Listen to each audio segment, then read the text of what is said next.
uma sola da Reforma que significa somente Cristo, né? E eu queria introduzir falando algo que eu acho muito interessante.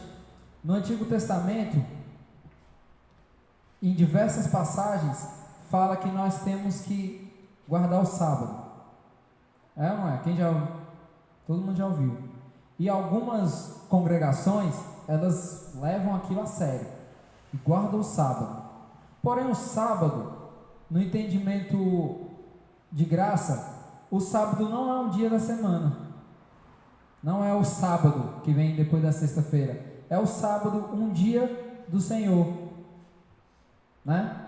Porém, hoje, em Jesus, nós temos uma vida sabática, uma vida totalmente entregue a Jesus. Não que a gente não possa tirar um dia da nossa semana, que geralmente é o domingo, né? Que é o dia que você, sei lá, está em casa, não trabalha e tal, e que você se acostumou a estar na igreja no domingo, ir na escola bíblica, no culto à noite, não sei. Mas a gente sempre fez do sábado o domingo. E é muito interessante porque tem uma música uma música contemporânea, que ela é muito verdadeira e ao mesmo tempo é muito chata. Que é aquela música que até a gente canta aqui, quero conhecer Jesus, ela é verdadeira isso. Por que é verdadeira? Porque quando o cara fala que ele quer conhecer Jesus, é porque ele não conhece. Ou então que ele conhece pouco e precisa conhecer mais. Tá, não é? Quando a gente canta isso, quando a gente abre nossa boca e fala, quero conhecer Jesus, é porque realmente nós queremos conhecê-lo. Quero conhecer Jesus. E quando nós cantamos isso, é para passar algo na nossa cabeça. Sabe o quê? Você vive por causa de quê? Por que você vive? Responda para você. Vou te dar aí 5 segundos. Por que você vive? Por qual motivo? Qual é a razão da sua vida? Onde estão os seus sonhos e os seus planos? Pense aí com você mesmo. Você sabe? Você sabe responder? Por que você vive? Eu sei responder. Eu vivo para mim. Pelos meus desejos, pelas minhas vontades. E quando eu lembro dessa música, eu me lembro desse contexto. Nós precisamos conhecer Jesus, de verdade. Sabe por quê? Porque nós não temos uma vida sabática, uma vida exclusiva para Jesus. E aí eu vou repetir aquilo que a gente orou no começo. Ter uma vida exclusiva para Jesus não é você vir para cá, segunda-feira de manhã, ficar o dia aqui orando, jejuando, falando em línguas, cantando. Não é isso. É você ter uma vida direcionada para algo. O quê? Glorificar Jesus. Lembra da resposta do Catecismo de Westminster? Qual o fim principal do homem? Glorificar a Deus e gozá-lo para sempre. Essa é a resposta. Então, a nossa vida, nós nascemos para glorificar a Deus. Quer comamos, quer bebamos, que seja para a glória de Deus. Tudo na nossa vida tem que ter um sentido de glorificar a Deus.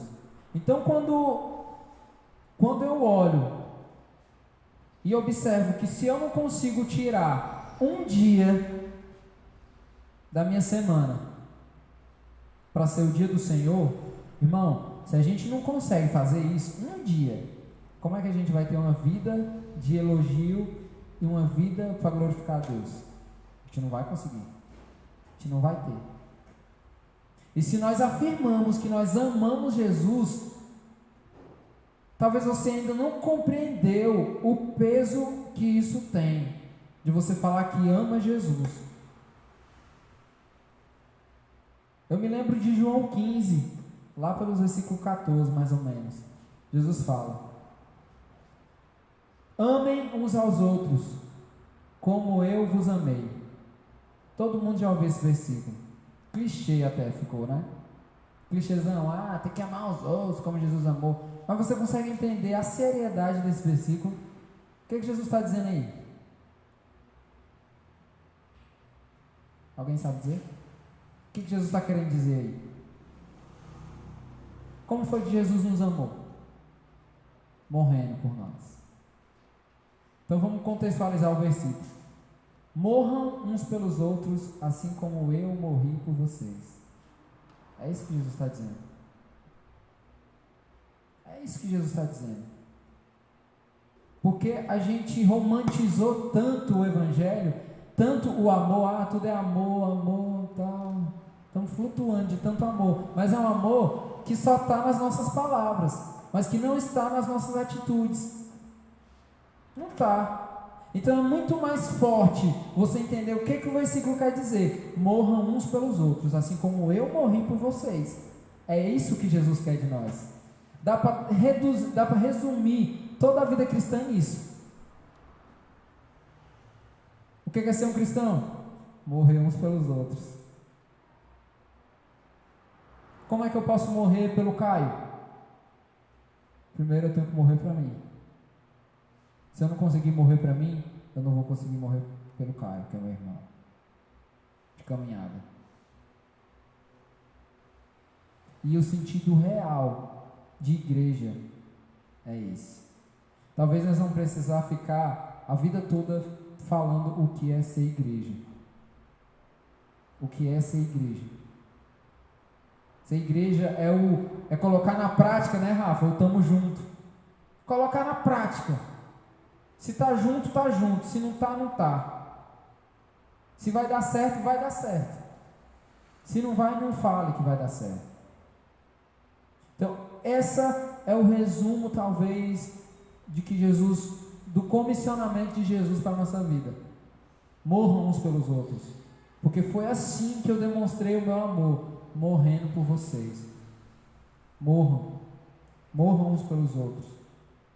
E a nossa vida é uma vida de elogio a Jesus, ao Pai, ao Filho, ao Espírito Santo. A Trindade, que a gente conhece. A Trindade, interessante que a Trindade não tem na Bíblia. Você vai rodar Trindade, não tem não. E agora heresias? Por isso, estou lembrando aquele dia lá na praça. A gente estava lá na praça, no dia do bazar, chegou um irmão, olhou pra gente assim e tal. Esses crentes, eles são crentes vocês? Imaginei ele falando, né? Ele chegou pra gente, chegou pra mim e falou assim: vocês são de que ministério? Aí a gente, não, tá, explicando e tal. Aí ele falou assim: e vocês batizam em nome de quem? Do nada, ó. Vocês batizam em nome de quem? Não, a gente batiza em nome do Pai, do Filho, do Espírito Santo. Tá errado. É em nome do Pai só. É só em nome de Jesus. Claro que eu não ia sentar e ter uma discussão teológica com ele sobre se é em nome do Pai, se é em nome do Pai, do Filho e do Espírito Santo. Mas enfim, o fato é que a Trindade, a palavra Trindade, ela não está na palavra, nas Escrituras. Foi um termo que foi criado 325 anos depois de Cristo. E por que foi criado? Porque o povo na época, eles começaram a falar que Jesus foi a primeira obra de Deus, a primeira e a principal obra de Deus. Parece até bonito, né? Mas é mentira. É mentira por quê? João capítulo 1, a gente está lendo João nas sextas-feiras aqui. João capítulo 1, no princípio era o Verbo. Quem era o Verbo? Jesus. No princípio era. Ou seja, o que é o princípio? O começo. Quando Deus criou os céus e a terra. Então, se no princípio, que foi o começo, era o Verbo, já existia. Não. Então, essa ideia, que era ariana, que eles chamavam, era uma ideia que não era bíblica. Então, para acabar com essa ideia deles de que Jesus foi a primeira obra de Deus e a principal, eles usaram o termo Trindade, Deus Trino, três em um, para afirmar que desde sempre, desde a eternidade, existiam três em um. Não teve essa. É claro que em toda a história da Bíblia a gente vai ver que Deus ele se revelou, né? No Antigo Testamento. Era Deus lá do céu, ninguém viu Deus, lembrando. Ninguém. Depois veio Jesus. Jesus foi ao céu e falou que ia deixar o Espírito Santo. Parece que é uma... Mas sempre existiu os três. Sempre. A Trindade, ela é algo bíblico, não a palavra. A palavra é um termo que teve que se usar. Mas a ideia central, a doutrina teológica da Trindade, ela é bíblica. Porque Deus Pai, Deus Filho e Deus Espírito Santo sempre existiram. São eternos. Então a história da Trindade é massa a gente saber disso. E a gente vai falar sobre os solos cristos. E muito interessante que, se a gente for analisar a história da igreja cristã, toda a história da igreja cristã, desde o primeiro século, muitas coisas aconteceram. E na reforma, o que Lutero combateu? Qual foi a doutrina principal que Lutero combateu na reforma? As indulgências. Que era o quê? Era a ideia de que você compraria a sua salvação. Você poderia, de alguma forma, comprar a sua salvação. E Lutero combateu aquilo ali, antibíblico, a ideia. Então Lutero combateu. Porém, a humanidade, ela tem um senso de independência.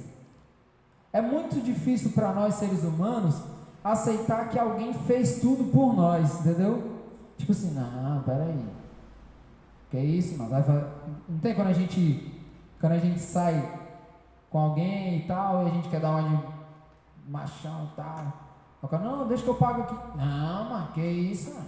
Vou pagar também. A gente não permite que o cara pague tudo para nós. A gente não, nem a pau nisso. A gente tem que contribuir. Não, peraí, que eu tenho que dar minha parte aqui. Por quê? Porque depois a gente vai falar o quê? Não, mas eu dei também, eu contribuí. Aí a gente sai, né, todo... foi só tu que pagou pra mim, não. Não é não, a gente faz isso? Ah, não é? Aí, resumindo a história da igreja, e olhando esse senso de humanidade nossa, que o ser humano, ele nunca quer ficar de fora, ele quer participar de alguma forma, porque no final, a participação dele só tem um sentido, que é se gloriar. Porque participou. E aí, teve um tempo na história da igreja que a galera começou a querer contribuir, achar que contribuía de alguma forma com a salvação. Como foi isso? A igreja romana, eles batizavam as pessoas, e aí eles falavam que aquele batismo, ele só servia para perdoar os pecados de trás até o ato do batismo. Do batismo para frente, você teria que fazer coisas, várias ações, para poder quitar os seus pecados. A igreja romana, ela tinha essas práticas. E uma das ações que eles faziam como sendo uma ação para perdoar pecado, eles ficavam na porta da igreja, clamando, tipo assim, se humilhando ali na porta da igreja, quando as pessoas entravam, porque eles não poderiam fazer parte. Eles ficavam na porta ali, ó, clamando para as pessoas que entravam, tipo assim, oh, ora por mim e tal, que eram as penitências. Então, é uma ideia de contribuição com a salvação, entendeu? O batismo não salvou, não me livrou de todos os pecados, só me livrou dos pecados até agora. Daqui para frente eu tenho que fazer algumas coisas para poder pagar essa dívida. Uma das questões na história da igreja, da humanidade, de querer contribuir com a salvação, foi isso. O segundo ponto, sabe o que era? Dízimo. Dízimo. Que foi o dízimo, nesse sentido, foi a herança das indulgências. Por quê? Porque quando, no período da reforma, Lutero combatia as indulgências. Por quê? Porque a igreja ela falava assim, olha, tu tá quase indo para o inferno aí, mas vamos conversar. Pode ser que a gente consiga dar um jeitinho. A igreja fazia isso. E o dízimo, na época da história da igreja, lá no primeiro século, trouxe herança disso, carregou uma herança disso. Por quê? Porque eles queriam comprar a sua própria salvação, porque dizimavam, davam, entregavam. Consegue entender? O ser humano querendo contribuir de alguma forma. Eu quero contribuir, eu não aceito que é só Jesus. Eu tenho que fazer alguma coisa para contribuir com isso. E a terceira coisa era o ativismo religioso. O que foi que a gente falou aqui há minutos atrás? Quando a gente era cego espiritualmente, a gente era ativista. A gente é um ativista. E se a gente for parar para pensar e ser sincero com a gente mesmo e com Deus, o nosso ativismo era em busca de um benefício pessoal. Todas as vezes que a gente quis fazer de tudo para Deus, na maioria das vezes Deus nem estava lá com você. Fico imaginando Deus falando assim, né? Tá fazendo isso aí, mano? Nem te pedi, mano. Tá fazendo o que tu quer, mano. Nem te pedi. Não é? Na maioria das vezes quando a gente foi ativista, porque uma coisa é verdade, quando a gente faz muito para Deus, para Deus, entenda, quando a gente faz muito para Deus, a gente não cansa. E por que em algum tempo da nossa vida a gente chegou e eu estou cansado, eu vou chutar o pau da barraca, eu não quero mais e tal, por quê? Porque a gente estava usando as nossas forças, a gente estava fazendo para nós, para impressionar alguém. E o pior, a gente faz muitas das coisas para impressionar Deus, achando nós, coitado de nós, achando nós que vamos impressionar Deus. Não, vou chegar cedo, tal, limpar a igreja, opa, agora é legal, a gente não se sente bem quando a gente serve, é legal, mas eu vou te dar só um recado, isso não impressiona Deus. Não impressiona Deus porque você não fez mais do que a sua obrigação. Você acha que Deus fica, meu filho, parabéns, agora por causa disso, vou te dar um presente de Natal. Um Xbox da última geração. Não. Não é assim. Então, as pessoas, naquela época, eles queriam usar do seu ativismo religioso eclesiástico para comprar a sua salvação também. Imagine que você chega para Deus e troca uma ideia assim, real, Deus, o negócio é o seguinte, eu vou passar um ano, firme, servindo na tua casa, ajudando meus irmãos, fazendo obra social, tudo aquilo, mas se o Senhor não me levar, vou ficar triste. Imagine aí, que a gente tem uma péssima atitude como essa. Então, terceiro ponto, as pessoas tentavam comprar sua salvação através do ato religioso, do ativismo religioso. E isso biblicamente falando não tem comprovação, porque quando a gente falou do sola fide, somente a fé, foi massa porque a gente conseguiu enxergar que a fé, o que Tiago fala? A fé sem obras é morta. E Lutero ficou doido com Tiago, né? Porque Lutero estava combatendo a ideia de salvação por mérito, salvação por você ter feito alguma coisa. Aí Tiago chega e fala assim, olha, a fé sem obras é morta, mas as obras sem a fé também. Aí o cara fica naquela, mas peraí, então eu não preciso só da fé, eu preciso também das obras. Porém, o que Tiago estava querendo dizer era o quê? Quando você tem fé em Cristo somente, é impossível você não fazer boas obras. É uma consequência. Então a fé e as boas obras, elas andam assim, ó. Primeiro a fé. Não existe, eu faço boas obras, mas não tenho fé. Ou então, tenho fé, mas não faço boas obras. Não existe. Primeiro você tem fé, e por você ter fé, você faz boas obras. Não foi isso que a gente viu? Então, tudo isso aqui que a gente falou é contrário a esse ensinamento. Porque as pessoas elas estavam tentando fazer coisas, criando ideias para poder participar da salvação, de alguma forma. E a gente entende biblicamente que a nossa participação na salvação é ter fé em Jesus somente. Fé somente em Jesus. Quer ser salvo? Tenha fé somente em Jesus. Essa é a sua participação na salvação. Mais do que isso, você não pode fazer. Não adianta. Se você deseja ter uma vida boa com Deus, não é porque você quer ser salvo. Isso aí é porque você é salvo, você expressa a sua salvação dessa forma. E outra coisa, é um bem que você faz a você mesmo, não é a Deus. Deus não precisa de nós. A gente já entendeu isso. Então vamos, abra aí Atos capítulo 4. Atos capítulo 4. A gente vai ler do 1 ao 20.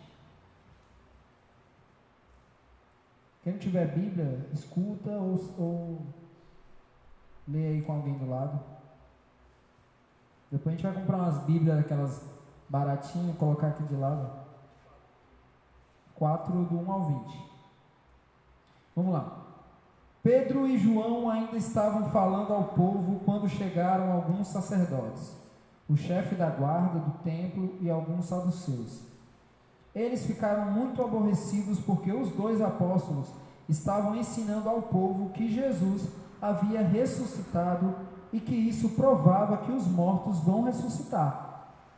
Então, prenderam os dois e os puseram na cadeia para ficarem lá até o dia seguinte, pois já era muito tarde. Porém, muitas pessoas que ouviram a mensagem creram, e os homens que creram foram mais ou menos 5.000. No dia seguinte, reuniram-se em Jerusalém as autoridades dos judeus, os líderes do povo e os mestres da lei. Nessa reunião estavam também Anás, que era o grande sacerdote, Caifás, João, Alexandre e os outros que eram da família do grande sacerdote. As autoridades puseram os apóstolos em frente deles e perguntaram: com que poder ou em nome de quem vocês fizeram isso? Estou lembrando do irmão lá da frase. Então Pedro, cheio do Espírito Santo, respondeu: autoridades e líderes do povo, os senhores estão nos perguntando hoje sobre o bem que foi feito a este homem e como ele foi curado. Pois então os senhores e todo o povo de Israel fiquem sabendo que este homem está aqui completamente curado pelo poder do nome de Jesus Cristo de Nazaré, aquele que os senhores crucificaram e que Deus ressuscitou. Jesus é aquele de quem as Escrituras Sagradas dizem: a pedra que vocês, os construtores, rejeitaram, veio a ser a mais importante de todas. A salvação só pode ser por meio dele, pois não há no mundo inteiro nenhum outro que Deus tenha dado aos seres humanos por meio do qual possamos ser salvos. Os membros do Conselho Superior ficaram admirados com a coragem de Pedro e de João, pois sabiam que eram homens simples e sem instrução, e reconheceram que eles tinham sido companheiros de Jesus. Mas não podiam dizer nada contra os dois, pois o homem que havia sido curado estava ali de pé, junto com eles. Em seguida mandaram que Pedro e João saíssem da sala do conselho e começaram a discutir o assunto. Eles diziam: o que vamos fazer com estes homens? Pois todos os moradores de Jerusalém sabem que eles fizeram um grande milagre, e nós não podemos negar isso. Mas para não deixar que a notícia se espalhe ainda mais entre o povo, vamos ameaçá-los a fim de que nunca mais falem com ninguém a respeito de Jesus. Então os chamaram e ordenaram duramente que não falassem nem ensinassem nada a respeito de Jesus. Mas Pedro e João responderam: os senhores mesmos julguem diante de Deus. Devemos obedecer aos senhores ou a Deus? Pois não podemos deixar de falar daquilo que temos visto e ouvido. Entenderam alguma coisa? Provavelmente nada, né? Texto corrido, quando a gente lê assim, meu irmão, eu só sei que tem um sacerdote aí, não sei o que, uns caras que prenderam não sei quem. E realmente quando a gente lê um texto assim, às vezes passa batido mesmo, não entendi nada. O cara lê, meu irmão. Aí às vezes é engraçado que a gente ouve uma exposição de alguém e Deus falou demais com aquele cara naquele texto, e o cara, meu irmão, eu li isso aí, não entendi nada que esse cara entendeu, né? E aí a gente vai analisar desde o versículo 1, para a gente conseguir compreender do que se trata o texto. Vamos lá. Versículo 1. Pedro e João ainda estavam falando ao povo quando chegaram alguns sacerdotes, o chefe da guarda do templo e alguns saduceus. Os dois estavam no templo falando sobre o evangelho, pregando o evangelho, né? E chegaram sacerdotes, o chefe da guarda e alguns saduceus. Quem eram os sacerdotes? Os sacerdotes, vamos ler o 2 para a gente compreender o 1. Eles ficaram muito aborrecidos porque os dois apóstolos estavam ensinando ao povo que Jesus havia ressuscitado e que isso provava que os mortos iriam ressuscitar. Por que ele fala aqui que sacerdotes, chefe da guarda e saduceus? Os sacerdotes, eles ficaram furiosos com aquele discurso. Por quê? Porque eles achavam um discurso perigoso às autoridades judaicas. Tipo assim, irmão, acho que esses caras aí estão pregando alguma coisa que vai combater o judaísmo, então vamos ficar de olho. Os sacerdotes, o medo deles era isso, era que aquele discurso dos dois fosse chocar ou que fosse anular a autoridade judaica, né? Esses são sacerdotes. E o chefe da guarda, ele era um membro de uma família de sacerdote, então o medo dele era o mesmo. Os caras já ficaram ali, ó, de orelha em pé, tentando entender aquilo que os dois queriam falar. E os saduceus, é engraçado que os saduceus, eles são,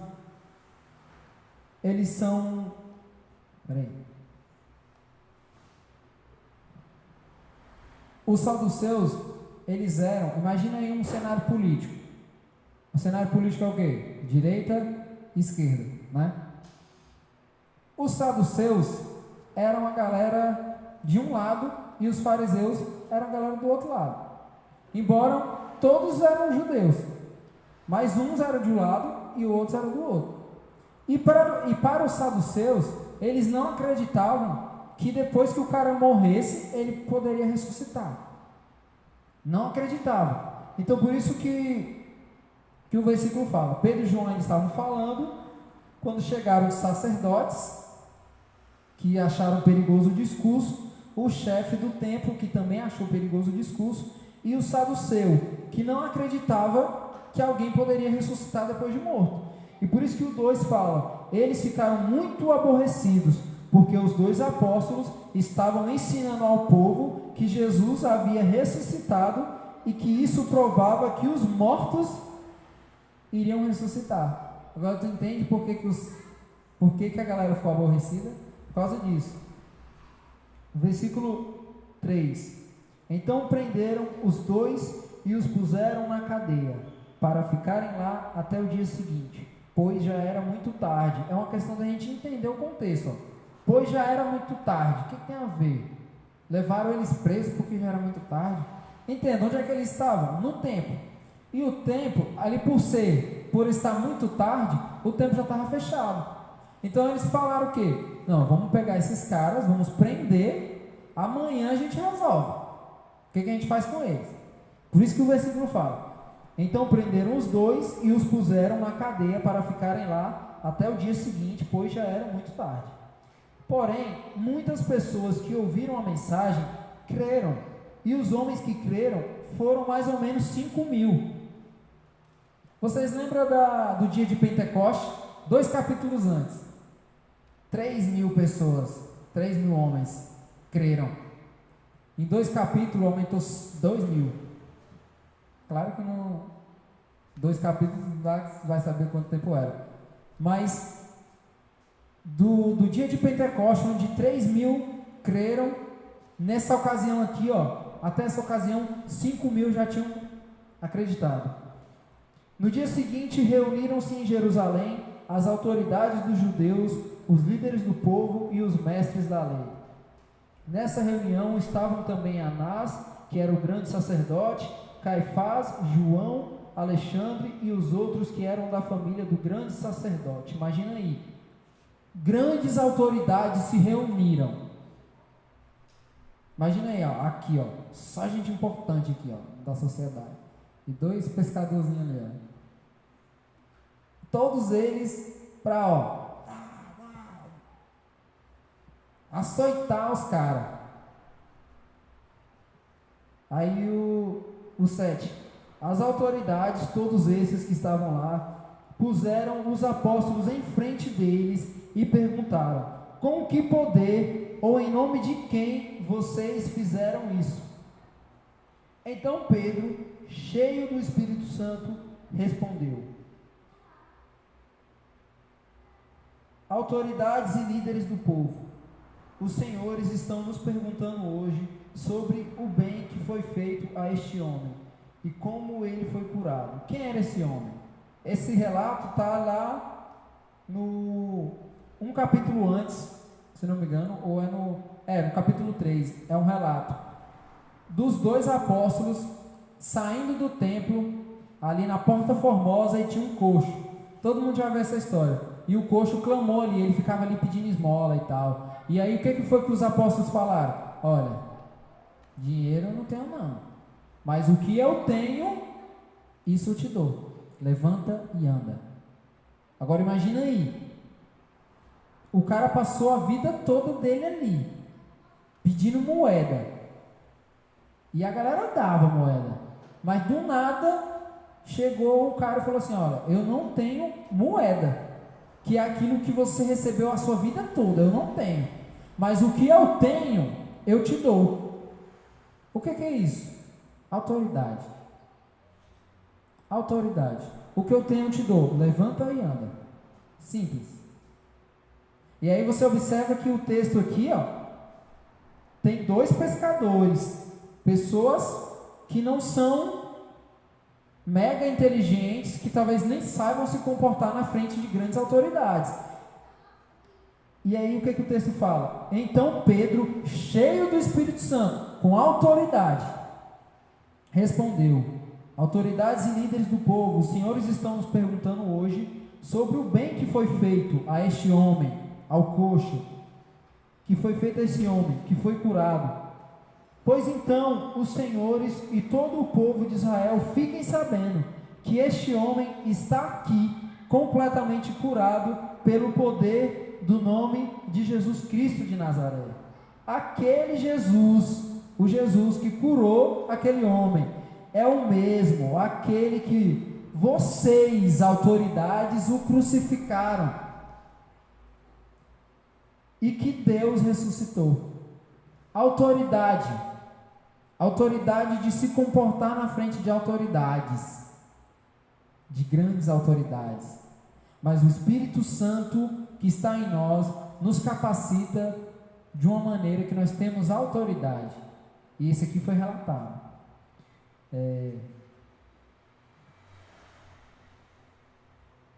Capítulo 11, versículo 11. Jesus é aquele de quem as Escrituras Sagradas dizem: a pedra que vocês, os construtores, rejeitaram, veio a ser a mais importante de todas. A salvação só pode ser conseguida por meio dele, pois não há no mundo inteiro nenhum outro que Deus tenha dado aos seres humanos por meio do qual possamos ser salvos. Aqui os apóstolos eles estão falando ali, porque aquela galera era tradicional, eles tinham os costumes e eles traziam da herança deles vários costumes que eram contra a salvação somente em Jesus. Por isso que os discípulos estão falando aqui, a salvação só pode ser conseguida por meio dele, só por meio de Jesus, pois não há no mundo inteiro nenhum outro que Deus tenha dado aos seres humanos por meio do qual possamos ser salvos. Os apóstolos estavam sendo diretos. Vocês acreditam nos sacrifícios que vocês podem fazer, mas nós acreditamos que a salvação ela é exclusiva em Jesus. Somente em Cristo nós podemos achar a salvação. E isso era tão real, por quê? O que os apóstolos estavam fazendo ali esses dias todos? O que é o livro de Atos? O livro de Atos é exatamente a transição de um povo para outro. Foi ali onde surgiram os primeiros cristãos. Ali é o início. Os primeiros cristãos surgiram ali. E foi logo depois de quê? Logo depois que Jesus esteve com eles e comissionou. Agora vocês vão por todos os lugares, até os confins da terra, Judeia, Samaria, até os confins da terra, e preguem a verdade, o Evangelho. O Evangelho, o âmago do Evangelho é a salvação em Jesus. É uma boa notícia. A tradução do Evangelho é o quê? Uma boa notícia. Uma boa notícia de quê? De Jesus. Então o âmago, a centralidade do Evangelho é a salvação em Jesus. O Evangelho é sobre isso, sobre sermos salvos em Jesus, por meio de Jesus. Então os apóstolos, eles estavam ali depois de alguns dias de terem estado com Jesus. E você consegue imaginar que esses dois e mais alguns outros conseguiram mobilizar toda uma cidade. Eles pararam toda a cidade, esses caras. Por quê? Porque dias antes eles estavam com Jesus. Agora você consegue entender o que nós podemos fazer quando nós estamos em Jesus? Os caras estiveram com Jesus e Jesus falou assim: eu vou, mas eu volto. Enquanto eu vou, vocês fiquem e toquem o terror. Jesus falou para eles. Irmão, os caras estavam assim, sangue no olho. A sombra deles curava, brother. Você consegue entender isso? A sombra. O cara tá passando aqui, a sombra ali, o cara levanta. Esse cara segue assim, levanta. O que é isso? O que é isso que arde, mano?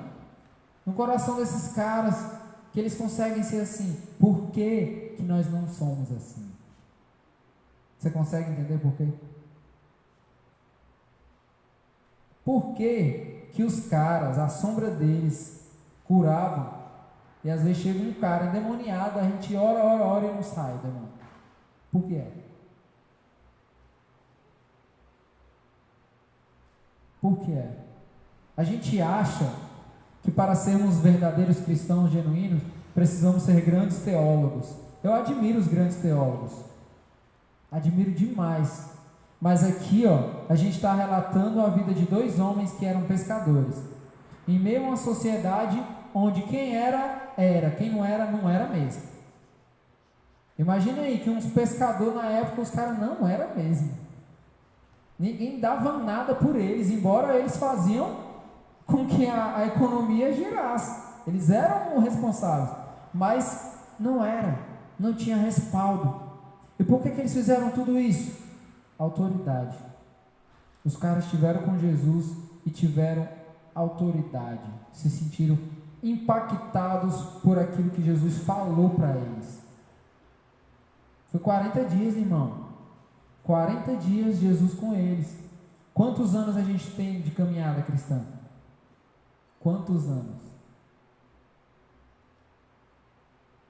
Talvez você tenha 1 ano, 2, mas tem gente aqui que já tem uns 30 anos de caminhada cristã. 40 não vai ter gente assim, né? Mas a maioria de nós temos muito tempo de caminhada cristã.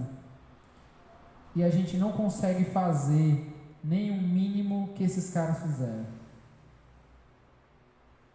Eles passaram 40 dias ali. É claro, caminharam com Jesus, né? Eles têm um respaldo a mais aí, né? Andaram com o homem ali, ó, lado a lado. Mas de total discipulado foi ali, ó, 40 dias, ali, ó. Jesus, ó, com a faca, com a chicote, ensinando. E esses caras fizeram uma revolução naquele lugar. Uma revolução. E isso serve para nós, para a gente compreender o nosso chamado e a nossa missão como cristãos. Vamos continuar. E aí os apóstolos estão lá falando: olha, foi Jesus, é no nome de Jesus que esse homem foi curado. E é no nome de Jesus, é por meio de Jesus, é somente em Jesus que nós podemos encontrar a salvação. Então, esse Jesus que vocês o crucificaram, que vocês rejeitaram, o mesmo. Os caras estavam furiosos. Os membros do conselho superior ficaram admirados com a coragem de Pedro e de João, pois sabiam que eram homens simples e sem instrução. Isso que a gente acabou de falar. Aquelas autoridades, pessoas grandes na sociedade, eles se impressionaram com aqueles dois caras, porque a autoridade que eles tinham surpreendeu. Os caras olharam assim: meu irmão, sabiam que eram homens, eles sabiam que os dois eram homens simples, sem instrução, e reconheceram que eles tinham sido companheiros de Jesus. Por que eles reconheceram que os dois tinham sido companheiros de Jesus? Porque eles provavelmente eram cristãos. E a gente sabe o que é ser um cristão, um pequeno Cristo. Os caras transmitiam Jesus. E é aquela coisa, a gente sabe quando o cara é cristão. Por quê? Porque ele se parece com Jesus. Como que a gente reconhece um cristão? Quando o cara se parece com Jesus. Por isso nós reconhecemos um cristão. Então os caras reconheceram que Pedro e João, eles andaram com Jesus, eram companheiros de Jesus, porque aquela autoridade que eles tinham ali não eram deles mesmos, porque eles não tinham bagagem, estrutura educacional, não tinham para aquilo. Então era algo a se acreditar. Não, realmente esses caras eram companheiros de Jesus, porque não é possível. 2 pescadorzinhos desse aí, só sabe pescar, não sabe fazer nada mais disso, fala com essa autoridade, não é possível. E aí, continuando: mas não podiam dizer nada contra os dois, pois o homem que havia sido curado estava ali de pé junto com eles. Está ali a comprovação. Todo mundo conhecia aquele coxo. Não tem quando a gente mora num bairro e tem aquele bebinho que todo mundo conhece? Todo bairro tem um bebinho que é conhecido, né? Ah, o fulano, todo mundo tira onda, passa, taca a mãozada, todo mundo conhece. E quando esse cara, ele se muda, ou ele morre, ou ele tem a sua vida transformada, todo mundo fica sabendo. Ei, mas tu viu o fulano, mano? Ixi, mas o cara tá diferente, velho. Ou então, ei, mas tu viu o fulano? Não, morreu, cirrose, morreu. E aqui, os caras não tinham como não acreditar. Estava ali o cara, que eles passaram a vida toda transitando pela cidade e vendo o cara lá na porta, pedindo dinheiro. E era coxo. E agora o cara estava de pé. Então, olhando aquela situação ali, os caras, poxa, velho, 2 pescadores que falam em nome de Jesus, estão falando que esse homem está de pé por causa de Jesus. Cara, difícil não acreditar. Porém, eles não podiam dizer nada contra os dois, né? Porque o cara estava ali em pé. Em seguida, mandaram que Pedro e João saíssem da sala do conselho e começaram a discutir o assunto. Eles diziam: o que vamos fazer com estes homens? pois todos os moradores de Jerusalém sabem que eles fizeram um grande milagre, e nós não podemos negar isso. Mas mesmo eles vendo tudo aquilo ali, eles ainda queriam fazer algo com eles. Eles não estavam satisfeitos de deixá-los livres e continuá-los na missão. Eles não estavam satisfeitos. Eles sabiam o que estava acontecendo ali. Eles já estavam cientes, mas eles queriam traçar um novo plano. Olha, beleza, agora eles comprovaram tudo isso aí, mas a gente não pode continuar. Eles não podem continuar fazendo o que eles estão fazendo, né? E o 17: mas para não deixar que a notícia se espalhe ainda mais entre o povo, vamos ameaçá-los, a fim de que nunca mais falem com ninguém a respeito de Jesus. A ideia deles é que a mensagem do Evangelho não fosse espalhada para os outros povos, porque ali, meu irmão, já tinha pegado fogo. Ali eles já tinham espalhado tudo. Então a ideia dos caras é: vamos ameaçar esses dois, para que eles não continuem espalhando essa ideia deles aí. Porque imagina se os outros povos aqui da região ficam sabendo de tudo isso aí, que é muito perigoso a nossa tradição. Então os caras pensaram numa outra estratégia, né? Então os chamaram e ordenaram duramente que não falassem nem ensinassem nada a respeito de Jesus. Chegaram, colocaram os dois lá de novo e falaram: olha, vocês não podem fazer isso que vocês estão fazendo. Vocês não podem sair por aí pregando essa mensagem. Não pode. Não é para vocês fazerem isso. Nós estamos aqui como autoridade, como a lei, impedindo que vocês façam isso. E o versículo 20, que é o mais lindo de todos, 19 e 20, vamos lá. Mas Pedro e João responderam: os senhores mesmo julguem diante de Deus. Eles falam: pensem aí com vocês mesmos. Devemos obedecer a vocês, senhores, ou a Deus? Os caras são doidos, ou não? Isso aí é um desacato da autoridade, não é não? O cara chegar aí: meu irmão, vocês querem que eu acredite em quem? Vocês acham, vocês aí autoridades, vocês acham que nós devemos obedecer a quem? A vocês ou a Deus? Os caras chegaram e falaram isso na tora, na frente de uma, sabe, autoridade. E aí o versículo 20, que é o mais lindo de todos: pois não podemos deixar de falar daquilo que temos visto e ouvido. É lindo isso aqui. Lindo, lindo, lindo, lindo, lindo. Um dos versículos mais lindos da Bíblia. Sabe por quê? Porque os caras estão afirmando, estão batendo o pé assim, ó: o que eu vi e o que eu ouvi, nada contra. Tudo que eu vi, eu andei com Jesus. Tudo que nós vimos em toda a caminhada, tudo que nós ouvimos do Mestre, não existe nada que possa interromper. Os caras entenderam o Evangelho.